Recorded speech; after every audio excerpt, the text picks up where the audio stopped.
Welcome back to Movie Recaps. Today I will show you a mystery, drama film from 2015, titled Circle. Spoilers ahead. Watch out and take care. A soft light comes on, revealing people standing in a circle, unconscious.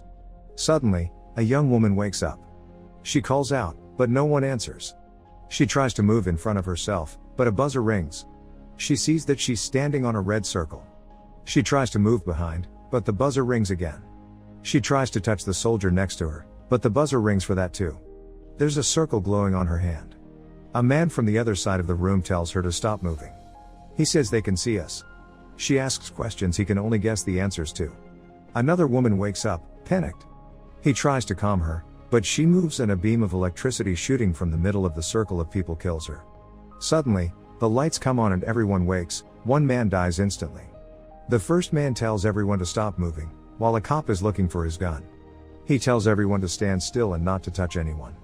A beeping sound can be heard and one of the men that was killed gets dragged away, as his hand glows as well. The beeping continues and the electrical charge starts building. It kills the first man before he can speak again. Everyone is panicking now, but as they are calming down, the guy in the hat figures out that he's controlling the lights on the floor. The light stops in front of a woman and the electricity zaps her. As the others ask what's going on, the guy in the hat tells them to see how they can change the lights on the floor.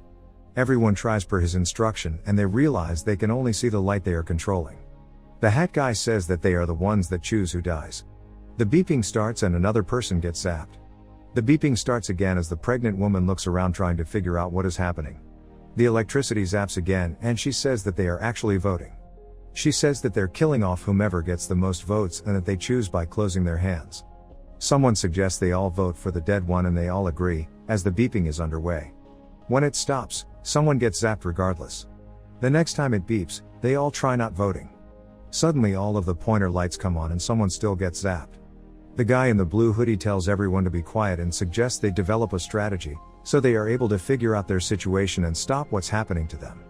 His suggestion, to kill the older people first. Hat guy agrees, but not everyone else. Blue hoodie says they should start with the first one on his right and kill them off clockwise. Pregnant lady disagrees, but no one has a better idea. The beeping continues and the first old man begs, but the zapper gets him. Since the majority agrees with Blue hoodie's strategy, they try to figure out what's happening to them. They ask the soldier, thinking he might know what it is, like an alien invasion or something similar, but he's just as confused as the rest of them. A man in the back starts speaking about what he remembers from before he woke up there. He is remembering being stuck in a traffic jam, then running before everything went dark. A few others say they remember the same thing. The beeping starts again and they vote for the second old person. The guy remembers being pulled up in a ship. He also remembers a red room with bodies piled up, which he now thinks weren't dead, but actually drugged. They all vote for the third old person as they continue their conversation. The fourth old person says he also remembers something, maybe the aliens, how they spoke and what they looked like. Some of the people don't believe him, thinking he's lying to save himself. But he gets zapped. Hat guy asks who'll be the next in line to get zapped. They point to the hat lady, asking her how old she is. The fact that she's only 52 changes the minds of the others. She tells them that she had cancer, but she beat it. Blue hoodie thinks that since she is more likely to die than the rest of them, she should be next. A doctor interjects, saying that's not true. To that, Blue hoodie says that since she's over 50 she needs to go, but some of the others disagree, wondering how low the age limit would get eventually. Blue hoodie tries to convince them of his strategy to no avail. They kill him. Cancer lady suggests that they should start figuring out why they were chosen for the circle. Though some of the others think that it was a random scenario. She says that they should try to learn more about each other. Beth goes first and tells the others about herself. As she speaks, the beeping starts again and she gets zapped. After that, most of the people think that they should not share their names and they're apprehensive about sharing anything else too. Craig goes next regardless, saying that the woman on his left is his wife. Someone asks who else knows each other and a man from the back speaks up, saying he knows the doctor. The two of them don't want to share how they know each other though. Craig continues, begging the people not to kill his wife. The beeping continues and another zap happens. Next they ask the Hispanic man to speak, but he doesn't understand English. The woman behind him says she'll translate. She asks him about his family and he says that he has 3 daughters down in Mexico. Red tie man starts the conversation about illegal immigrants, but the man in the flannel shirt asks him if he would need a green card to get abducted by aliens. They tell the translator to ask him if he was in the US legally and he says no. The beeping continues, but it zaps a young girl in the front row, to the surprise of some. The cop recognizes a guy from the front row, Raul, because he beat up his own girlfriend. Cancer Lady asks if he's sure it was him. The exchange between the cop and Raul becomes more about profiling and prejudice, than about what he could have possibly done for the cop to know him. When they start asking if he did beat up his girlfriend, he says that she got what she deserved. Next round, Raul gets zapped. After that, the blonde from the front row says that maybe they're supposed to figure out who's good and who's bad. She says there must be a reason why they're there, but the man next to her doesn't agree, saying that maybe the whole point is for them to kill each other while the aliens watch. However, the blonde guy behind her interprets her question as figuring out who deserves to live. So they wonder what they should base it on, while the beeping continues. It zaps the Muslim woman from the front row. The African American man asks a racial question and stirs the conversation. The white people, at first, say that in that room nothing is fair, and the other African Americans tell him not to continue with the conversation, because he will only make himself a target. Hat guy agrees with them. The question reveals how people actually feel about race.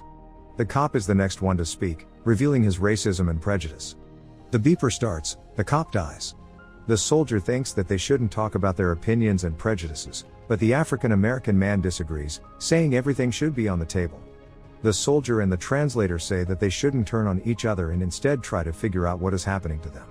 The next time they vote, they try voting for themselves, but it doesn't work. So they try voting for the person next to them.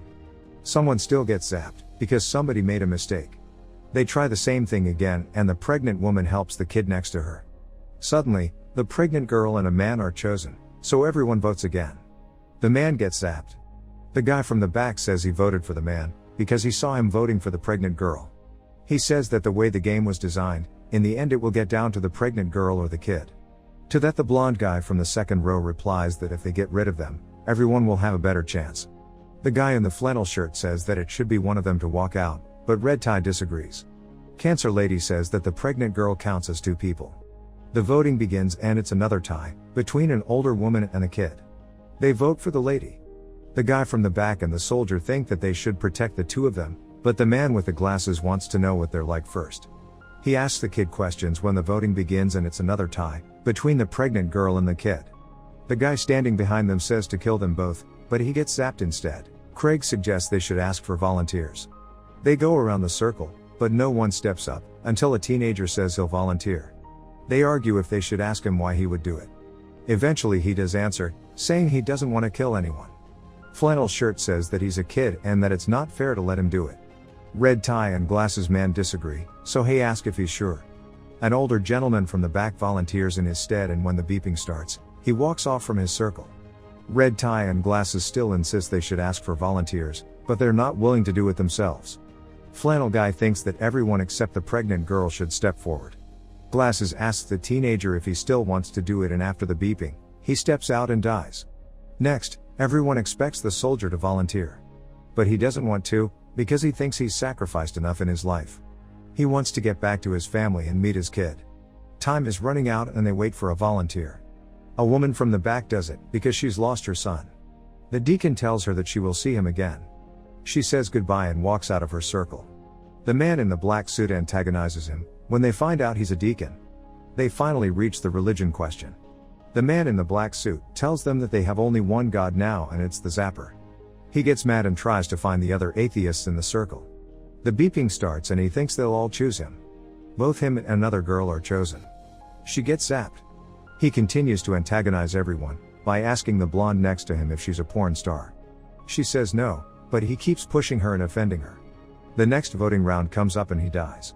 While the blonde is crying, Glasses Man says that they should take into account if some of them have children.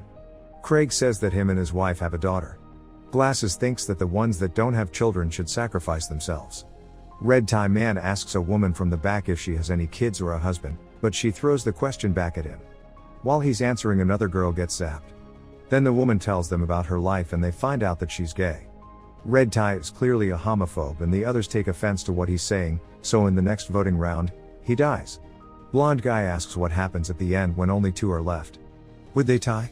So the guy in the back suggests that one of the two wouldn't vote and would effectively be sacrificing themselves. Flannel Guy says that he would sacrifice himself, and Cancer Lady implies that they should pick someone they would trust to make the right decision. The translator says that no one can be trusted. Blonde Guy says that they all should decide. The blonde woman asks what happens if it comes down to the two of them. The doctor says they could decide for them. The voting is underway and her and the man that knows her are tied.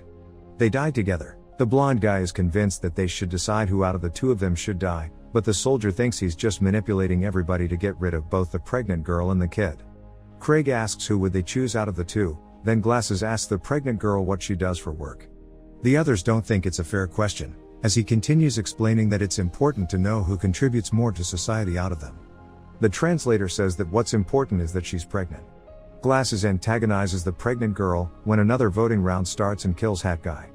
Flannel asks Glasses what he does and he answers that he's a banker and a contributing member to society. Glasses antagonizes all of them, but the translator gets zapped. Most of the people think that the Hispanic man should be next, when the man from the back says that one side killed the translator because she would never vote for the kid or the pregnant girl. Now that the question of sides is raised, they start counting each other to see which one stands where. Who will be the ones to vote for the girls and who won't? The vote begins and the kid and the Hispanic man tie. He sees what's happening and he sacrifices himself for the girl. Glasses antagonizes the soldier and he aligns with the side that wants to kill the two girls. Him and the blonde guy get the couple and the African American man on their side. The voting starts. The kid is in a tie again, but this time with Glasses. The African American man and the blonde man say that they should let him both die. But only Glasses dies, because the wife changes her vote. They find out it was her, but she says that she didn't change it, she just didn't vote. Flannel Guy says that they all know that they will die and that it's better to go out with some dignity. Craig thinks that he's implying that the kid should die and the pregnant girl should remain last. The blonde guy wants to get the blonde woman on his side, but when he can't, he says that they should vote for the flannel guy so that they could even things out and have more time to talk about everything. They vote for the flannel guy. Next, they try to find the majority for each group, so the soldier suggests they vote for the wife, to test the husband. At the last second, Craig switches his vote and the soldier says that they all vote for the African American man. After he dies, the blonde guy gets angry at Craig and says that they're probably not even married, trying to turn everyone else against them. They all start asking them questions, but the wife caves when one of the women asks for his name. She doesn't even remember when he said it before. Craig caves and says it was her idea, but they still kill him. The fake wife tells them that she didn't lie about her kid. The blonde guy keeps reminding everyone that they are all killers, but he promises the wife that if she joins his side, he will keep her alive. He asks the older man what side he's on, but the man doesn't speak. Then he asks the woman next to him to join him by playing on her feelings about her family. The voting begins and ends with a 5-way tie between the blonde guy, the soldier, Cancer Lady, blonde woman and the gay woman. Only the blonde guy remains after the revote. The deacon is crying and the blonde guy continues with his strategy, then asks the pregnant woman for her vote. She says no. The guy in the back stays on his position about the strategy. The deacon apologizes to the pregnant girl and steps off. The guy in the back and the blonde guy realize that they would need to change strategies, so the blonde guy says to trade with him for one of the girls and he'll give him the fake wife. The voting begins and they all vote except for the older man. The wife dies. The guy from the back says that the older man never voted during the whole ordeal and he made it all the way to where they are. The guy in the back and the blonde guy argue about him, with the first one making the other one think they will all vote for the older man. But, him and the pregnant girl have an understanding about who they will be voting for. The zapper kills the blonde guy. Only 4 of them remain. This time they will all vote for the older man, because they don't have another choice. He dies. The guy is left with the 2 girls and they talk about the reason why all of it is happening. He says that maybe the aliens are conducting an experiment to see what humans are like and what matters to them. The pregnant girl asks why they would do that by making them kill each other, so the guy answers that by choosing who dies they can see the way people judge each other and how they think. Next, he tells the 2 girls that the 2 of them would have to decide which one of them dies. He can't make that decision for them. The kid cries, because she's made her decision. She'll go, for the sake of the baby. He tells her that they'll go together, but at the last minute when the kid steps out of her circle, he votes for the pregnant girl. Both girls fall over, but nothing happens, he's still trapped in the room. Another vote begins, he curses the aliens thinking that they'll kill him regardless and he doesn't vote. When the beeping stops, he sees that he's tied with the baby and has to choose between the baby and himself. He chooses the baby to die. He wakes up outside looking up at a spaceship. When he stands up, he sees that there are more than one of them. He played everyone in the room to get to the last round of the voting circle, knowing what he would do if he got there. He saved himself. Make sure to subscribe and turn on notifications so you can watch more videos like this. Thanks for watching.